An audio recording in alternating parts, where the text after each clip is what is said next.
Hello and welcome to my presentation. I'm going to be discussing a market failure in the U.S. housing bubble. The burst of the U.S. housing bubble of 2007-2010 is an example of private market failure due to information failure.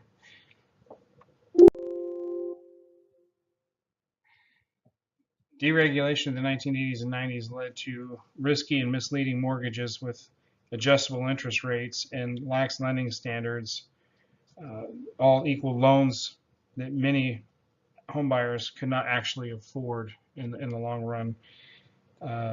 That's coupled also with the a mania that happened or occurred during that time of people buying houses and flipping them.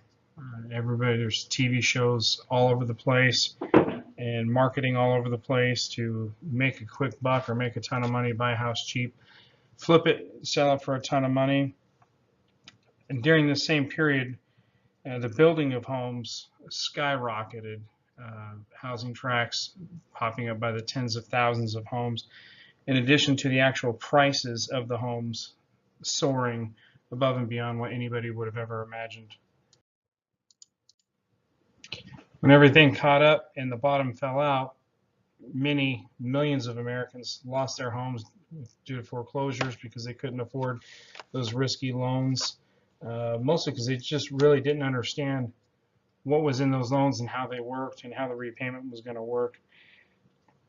And then the government's response, their initial response was to step in and with a full regulation and oversight, in essence, completely taking away the private market or private mortgage market.